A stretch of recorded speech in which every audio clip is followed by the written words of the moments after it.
Kapatid ni Catherine Bernardo na si Kay Bernardo, may malaking pasabog sa social media tungkol sa di umano'y pangangaliwa ni Daniel Padilla kay Catherine Bernardo. Ito ang buong istorya. Usap-usapan ngayon sa social media ang nakakatandang kapatid ni Catherine Bernardo na si Kay Bernardo dahil sa kanyang mga naging post sa kanyang social media accounts. Makikita ang cryptic post ni Kay Bernardo sa kanyang Instagram at Facebook account. Ang laman ng nakakaintrigang post ay isang larawan ng maskara at ang nakasulat ay, "We know what you did last summer." May background music pa ito ng Say My Name ng Destiny's Child. Ang mas lalo pang nakakaintriga ay ang naging caption ni Kay sa nasabing post. Ang sinabi ni Kay ay 2017, 2018, 2019, 2021, 2023. And the very first one that I know, 2014. May mga palakpakan, awards at big eyes emoji itong kasama. Bukod pa dito, napansin din ng mga netizens ay ang mga comments ng matatalik na kaibigan ni Catherine na si Trina Goytinco at Aris De Santos. Ang naging komento ni Trina ay mga cursing face emojis. Kay Aris naman ay emojis ng dalawang taong magkayakap.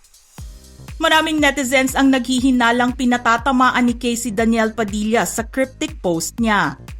Ayon pa sa ilang mga netizens, lumalabas na mukhang isiniwalat ni Kay ang mga taon kung kailan nagtaksil o nagkaroon ng third party si Daniel kay Catherine Bernardo. Umayon ito sa isa pang trending news tungkol kay Catherine dahil sa pag-like niya sa isang makahulugang mensahe sa Instagram. Sa Instagram post ng talent manager na si Mark Salamat, nakalagay ang isang larawan na may mensahe na, "A mistake repeated more than once is a decision." Kitang-kita sa mga nag-like ay si Catherine Bernardo. Kaya naman ang conclusion ng ilan sa mga netizens base sa social media activity ng dalawang magkapatid ay patama na talaga ito kay Daniel Padilla at ang ilang beses na pagtataksil niya kay Catherine. Ito ay nangyari matapos ang pag-unfollow ni Catherine Bernardo kay Daniel Padilla at ng iba pang celebrities tulad nina Liza Soberano, Julia Barreto at Jillian Vicencio. Base sa mga nasabing post, mukhang malalim ang pinaghuhugutan ni Catherine kaya in-unfollow niya sina Liza at Julia, hindi lang sa pag-cleanse ng kanyang social media feed.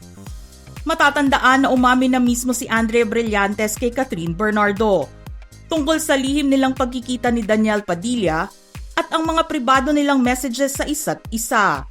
Kumpirmasyon ito ng pangangaliwa ni Daniel kay Catherine. Base nga sa mga naging post ng kapatid ni Catherine, lumalabas na hindi lang si Andrea ang nadawit dito. Marami pang ibang mga babae sa mga nasabing taon, especially noong 2014. Ano ang masasabi nyo sa mga pasabog ng magkapatid na Catherine at Kay Bernardo sa social media? Just comment below.